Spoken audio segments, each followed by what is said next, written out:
Hello everyone, welcome to study tricks. इस video में हम डिस्कस करेंगे फिजिक्स का एक very important topic, defect in vision यानी कि दृष्टि दोष।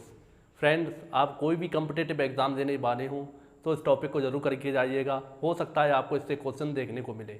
फ्रेंड्स, अगर आप 10th क्लास में हैं और इस टॉपिक को अच्छी तरीके से पढ़ना चाह रहे हैं तो भी आप पढ़ सकते हैं, क्योंकि मैंने इसमें सारा डिटेल बताया है किस तरह से प्रतिबिंब आँख पर हमारी बनते हैं और दोष हो जाने पर किस तरह से लेंस का यूज़ करते हैं। तो इसमें आप पूरी जानकारी ले सकते हैं। तो चलिए स्टार्ट करते हैं आज का वीडियो। तो सबसे पहले हम बात करते हैं दृष्टि दोष यानी डिफेक्ट इन विजन क्या होता है। फ्रेंड्स, जब नेत्र में प्रतिबिंब रेटिना के पीछे या आगे बनता है तो वस्तु स्पष्ट नज़र नहीं आती है। फ्रेंड्स, कहने का मकसद ये है, हमारी आँख में जो नेत्र होता है उस पर जो प्रतिबिंब बनता है तो कहाँ बनता है? रेटिना पर बनता है। अगर रेटिना से आगे या पीछे बनता है तब क्या होता है? कह सकते हैं कि हमारी आँख में कोई दोष हो चुका है। अब वो कौन कौन से दोष होते हैं उसके बारे में हम आगे पढ़ने वाले हैं, पहले आप ये समझें। तो ये मेरे सामने कोई आँख का फिगर है, ये मेरी क्या है? रेटिना है, जहाँ पर वस्तु का प्रतिबिंब बनता है। और ये क्या है? एक लेंस है। तो ये लेंस कौन सा है? इसे लेकर भी एग्जाम में क्वेश्चन पूछ लेते हैं। तो ये लेंस है कॉन्वेक्स लेंस यानी कि उत्तल लेंस। तो आपको इसे ध्यान रखना है, इसमें हम उत्तल लेंस यूज़ करते हैं। फ्रेंड्स, होता क्या है, हमारी आँख पर प्रतिबिंब किस तरह से बनता है तो मैं आपको बताता हूँ। मान लो वस्तु हमारी कहाँ रखी है? अनंत पे रखी है। वस्तु कहाँ रखी है हमारी? पहली पोजीशन पे, अनंत पर। अब इससे जो किरणें चल रही हैं, इस तरह से किरणें चलेंगी और लेंस से टकराएंगी और इस तरह से इस कहाँ फोकस हो जाएंगी? रेटिना पर। और वस्तु का प्रतिबिंब कहाँ बन जाएगा? रेटिना पर। तो ये क्या है? जब वस्तु हमारी कहाँ रखी है? अनंत पे रखी है। अब दूसरी पोजीशन क्या हो सकती है? वस्तु जब हमारी कहाँ रखी होती है? निकट रखी है। अब निकट के लिए क्या होगा? मान लो वस्तु यहाँ रखी है कहीं। अब इससे किरणें जो चलेंगी इस तरह से लेंस पे जाएंगी और लेंस से टकराकर यहाँ पर फोकस हो जाएंगी रेटिना पर। तो वस्तु का प्रतिबिंब रेटिना पर बन जाएगा। तो आपको इस तरह से समझना है, जो वस्तु का प्रतिबिंब कहाँ बनता है? रेटिना पर बनता है। तो इससे भी एक क्वेश्चन बन सकता है कि वस्तु का प्रतिबिंब कहाँ बनेगा, तो आपको ध्यान रखना है कहाँ बनता है? रेटिना पर। तो अब आपको कुछ पॉइंट और ध्यान रखना है। सबसे पहला पॉइंट आता है हमारा स्पष्ट बिंदु की न्यूनतम दूरी। अब ये क्या होती है? फ्रेंड्स, स्पष्ट बिंदु की न्यूनतम दूरी क्या होती है? वो न्यूनतम दूरी जहां मानव नेत्र स्पष्ट किसी वस्तु को देख सकता है, तो उसे हम क्या बोलते हैं? स्पष्ट बिंदु की न्यूनतम दूरी। एक समान नेत्र के लिए ये कितनी होती है? तो आपको ये भी ध्यान रखना है, कितनी होती है? 25 सेंटीमीटर। तो आप ध्यान रखें, वो न्यूनतम दूरी जहां तक मानव नेत्र स्पष्ट देख सकता है। तो इसमें क्या होता है? मिनिमम दूरी लेते हैं, यानी कि जो न्यूनतम दूरी है होती है उसे हम स्पष्ट देखने की कोशिश करते हैं। नेक्स्ट हम देखते हैं स्पष्ट बिंदु की अधिकतम दूरी। तो आप इसके नाम से ही समझ सकते हैं कि वो अधिकतम दूरी जहां तक मानव नेत्र स्पष्ट देख सकता है। फ्रेंड्स, वो अधिक से अधिक दूरी जहां तक मानव नेत्र आसानी से और स्पष्ट देख सकता है, तो उसे हम क्या कहते हैं? स्पष्ट बिंदु की अधिकतम दूरी।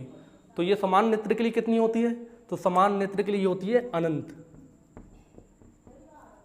तो आप इसे ध्यान रखें, इनफाइनाइट होती है यानी कि अनंत होती है। तो मुझे उम्मीद है आपको ये दोनों पॉइंट क्लियर हो चुके होंगे। तो इसकी डेफिनेशन अगर आप 10th क्लास में हैं लिखने के लिए आ सकती है, और अगर आप कॉम्पिटिटिव एग्जाम देने जा रहे हैं तो आपसे ऑब्जेक्टिव क्वेश्चन पूछ सकते हैं। नेक्स्ट हम बात करते हैं विभिन्न दोष के बारे में। तो कौन कौन से मानव के नेत्र में दोष हो जाते हैं?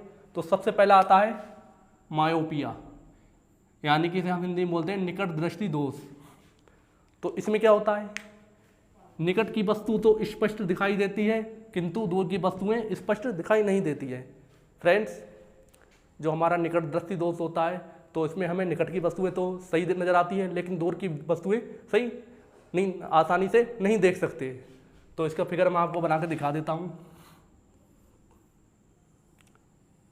ये हमारा मानव नेत्र है, ये क्या है? हमारी रेटिना है, और ये क्या है? उत्तल लेंस। जैसा कि आप सब जानते हैं, निकट दृष्टि दोष यानी निकट की वस्तुएं स्पष्ट दिखाई देंगी लेकिन अनंत की वस्तुएं स्पष्ट दिखाई नहीं देंगी। तो अनंत से मान लो किरणें चल रही हैं, इस तरह से किरणें चलेंगी। पहले हम बात करते हैं समान नेत्र के लिए।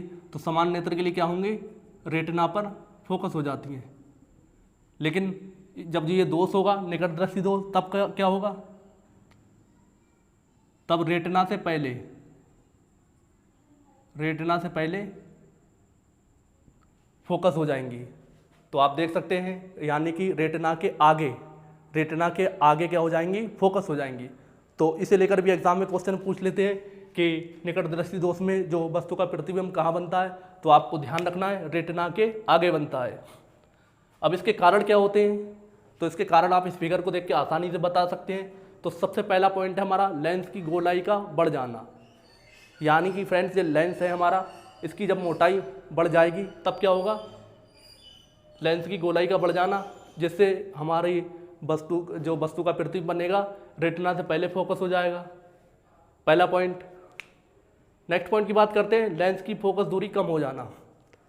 तो आप देख सकते हैं यहाँ से लेंस और रेटिना के बीच की दूरी कम है, लेकिन जब ये दोष होता है तो लेंस की और फोकस दूरी कम हो जाती है। यानी कि जो अनंत से किरणें चलती है वो पहले ही फोकस हो जाती हैं। अगला पॉइंट हमारा लेंस की क्षमता बढ़ जाना। फ्रेंड्स, इस दोष के हो जाने के बाद जो हमारे नेत्र में लेंस होता है, उत्तल लेंस, उसमें क्या होता है, वस्तु की फोकस क्षमता अधिक हो जाती है। यानी कि जो वस्तु से चलने वाली किरणें होती हैं उन्हें पहले ही फोकस कर देती है। तो आप देख सकते हैं यहाँ पर पहले ही फोकस हो गई हैं। तो इसे आप ध्यान रख सकते हैं। फ्रेंड्स, आप इसे किस तरह से ध्यान रखना है कि रेटिना से पहले बनता है या बाद में बनता है, तो आपको ध्यान रखना है लेंस से निकट बनता है, यानी कि रेटिना से पहले बनता है। तो आप इससे निकट से रिलेट करके याद रख सकते हैं कि लेंस के निकट बनता है। अब इसके निवारण के लिए हम किसका यूज़ करते हैं, तो इसके निवारण के लिए हम अवतल लेंस यानी कॉनकेव लेंस का उपयोग किया जाता है। अब किस तरह से उपयोग किया जाता है और किस तरह से हमारा प्रतिबिंब बनता है, तो फिर से हम क्या करेंगे, एक मानव नेत्र का फिगर बनाएंगे। ये क्या है, हमारा उत्तल लेंस जो हमारे नेत्र के अंदर है। ये क्या है, रेटिना। अब क्या है, अब मैंने यहाँ पर क्या लगा दिया, एक अवतल लेंस। अब वस्तु से जो हमारी अनंत की किरणें चलती हैं तब क्या होगा, इस तरह से वस्तु को वो पास करके रख देंगी। अब यहाँ से जब चलेंगी किरणें तब ये रेटिना पर फोकस हो जाएंगी। तो कुछ इस तरह सा अरेंजमेंट, इस तरह का फिगर बनता है। अगर आपके एग्ज़ाम में 10th क्लास की अगर आप तैयारी कर रहे हैं तो आप इस तरह से बना कर आएंगे। ये हमारा कौन सा लेंस है, कॉनकेव लेंस, जो कि हमने यूज़ किया है, और वस्तु हमारी कहाँ रखी है, अनंत पर रखी है। तो लेंस का काम क्या होता है, लेंस इसे वस्तु को पास यानी नज़दीक ला के रख देता है, और जिससे वस्तु पास आ जाती है। फिर उसके बाद मानव नेत्र लेंस क्या करता है, उसे रेटिना पर फोकस कर देता है। तो इस तरह से ये फिगर बनता है। और इस तरह से अगर हमारा मायोपिया यानी कि निकट दृष्टि दोष होता है तो उसे हम अवतल लेंस की सहायता से दूर कर सकते हैं। आई होप आपकी ये समझ में आया होगा। चलिए फ्रेंड्स, अगला रोग देखते हैं। तो हमारा अगला रोग है हाइपरमेट्रोपिया यानी कि दूरदृष्टि दोष। फ्रेंड्स, इस दोष में क्या होता है, दूर की वस्तुएं तो स्पष्ट दिखाई देती हैं किंतु निकट की वस्तुएं स्पष्ट दिखाई नहीं देती हैं। किस दोष में, दूरदृष्टि दोष में। तो कहने का मकसद ये है, इसमें जो रेटिना पर प्रतिबिंब बनता है तो किस तरह बनता है, आप देख सकते हैं। ये मानव नेत्र है हमारा, ये रेटिना है, ये मानव नेत्र लेंस है। कौन सा लेंस है, उत्तल लेंस। अब क्या है, मान लो सबसे पहले निकट पे रखी वस्तु है, मान लो ये निकट कोई वस्तु रखी है और हमारा समान नेत्र है, तो किस तरह से इसका प्रतिबिंब बनेगा, इस तरह से किरणें लेंस से टकराएंगी और टकरा कर यहाँ पर फोकस हो जाएंगी। किस पर, रेटिना पर। लेकिन जब अगर दूरदृष्टि दोष होता है तो क्या होता है, तब क्या होगा, ये कोई वस्तु रखी है, इससे जब किरणें चलेंगी इस तरह से चलेंगी और फोकस कहाँ पर होंगी, रेटिना के पीछे। तो इस दोष में कहाँ पर होंगी, रेटिना के पीछे। अब इसके कारण क्या क्या हो सकते हैं, तो इनके कारण को लेकर आप ध्यान रखें। सबसे पहला पॉइंट है नेत्र गोलक का छोटा हो जाना। तो जाहिर सी बात है, अगर ये हमारा गोलक दिया गया है, अगर छोटा हो जाएगा तब क्या होगा, प्रतिबिंब जो फोकस होगी किरणें कहाँ पर होंगी, रेटिना के पीछे। तो आपको इसे ध्यान रखना है। अगला पॉइंट है नेत्र की फोकस दूरी कम होना। तो निकट दूरदृष्टि दोष में क्या हो जाता है, नेत्र की फोकस दूरी कम हो जाती है, यानी जो किरणों को फोकस करने की क्षमता होती है तो वो बहुत कम होती है, जिससे कि जो फोकस होती है कहाँ होती है, रेटिना के पीछे। अगला पॉइंट ये भी मान सकते हैं इसी में, लेंस का पतला होना। अगर लेंस पतला हो जाएगा तब भी उसकी फोकस दूरी कम हो जाती है नेत्र लेंस की। अगला पॉइंट है लेंस की क्षमता का कम हो जाना। तो ये भी इससे ही रिलेट है, अगर लेंस की क्षमता कम हो जाएगी तब वो किरणों को फोकस रेटिना के पीछे करेगा। तो अब फ्रेंड्स हम देखते हैं निवारण, यानी कि इसके निवारण के इस दोष को दूर करने के लिए हम किसका यूज़ करते हैं। तो इस दोष को दूर करने के लिए हम किसका यूज़ करते हैं, कॉन्वेक्स लेंस यानी उत्तल लेंस का। तो ये मेरा मानव नेत्र है, ये रेटिना है, ये मानव नेत्र लेंस है। अब मान लो कोई वस्तु यहाँ रखी है, अब मैंने क्या किया, एक उत्तल लेंस लगा दिया, तब क्या होगा, इस वस्तु से किरणें चलेंगी इस तरह से, लेकिन जो मैंने लेंस लगाया है इससे टकराकर ये इसका प्रतिबिंब यहाँ पे बनाएंगी पीछे की ओर, यानी कि वस्तु को और दूर कर देगी। अब दूर वस्तु हो जाएगी तब इससे वस्तु से किरणें चलेंगी, इस लाइन से टकराएंगी और रेटिना पर फोकस हो जाएंगी। तो आप देख सकते हैं इस तरह से इसका फिगर बनाते हैं और इस तरह से इस रोग को दूर कर सकते हैं। तो दूरदृष्टि दोष को दूर करने के लिए हम किस लेंस का यूज़ करते हैं, उत्तल लेंस का, यानी कि कॉन्वेक्स लेंस का। आपको ध्यान रखना है, इसमें जो इस दोष में जो प्रतिबिंब बनता है तो रेटिना के पीछे बनता है, और जो मैंने बताया था निकट दृष्टि दोष में प्रतिबिंब बनता है तो कहाँ बनता है, रेटिना के आगे। अगले दोष की बात करते हैं, जरा दृष्टि दोष, जिसे हम बोलते हैं प्री बायोपिया। तो इस दोष में क्या होता है, इस दोष में मानव नेत्र द्वारा ना तो दूर की वस्तु और ना ही निकट की वस्तु स्पष्ट दिखाई देती है।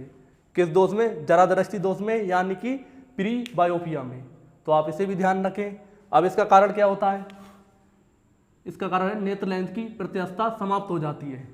तो इसका मतलब क्या होता है फ्रेंड्स, हमारी आँख के अंदर जो नेत्र लेंस होता है तो उसके अंदर अपने आप एक कैपेबिलिटी होती है कि अगर हम निकट की वस्तु देख रहे हैं तो वो अपने आप को इस तरह से एडजस्ट कर लेता है कि वो निकट की वस्तुओं को स्पष्ट दिखा पाता है, और अगर दूर रखी वस्तु है तो वो अपने आप को इस तरह बना लेता है कि दूर की वस्तुओं को स्पष्ट दिखाता है।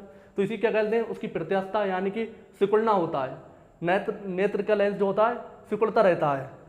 अब जब ये दोष हो जाता है जरा दृष्टि दोष, तो जो नेत्र लेंस की प्रत्यास्थता बिल्कुल ही समाप्त हो जाती है, उसका सिकुड़ना और वापस हो जाना खत्म हो जाता है।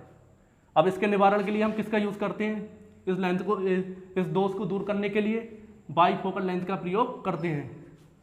अब इसमें क्या होता है बाईफोकल लेंस में, जिसमें ऊपर का सिरा जो ऊपरी भाग होता है लेंस का कैसा होता है, अवतल लेंस, अवतल लेंस, और नीचे का भाग पार्ट कौन सा होता है, उत्तल लेंस।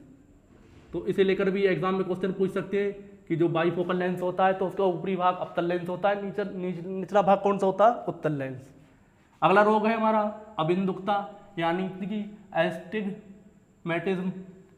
अब इसमें क्या होता है, इसमें मानव नेत्र द्वारा क्षैतिज दिशा में मानव नेत्र स्पष्ट देख सकता है, किंतु ऊर्ध्वाधर दिशा में स्पष्ट नहीं देख सकता।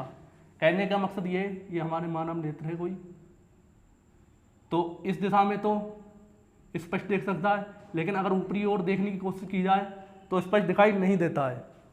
तो किस रोग में, अबिंदुकता में, यानी कि एस्टिग्मेटिज्म में।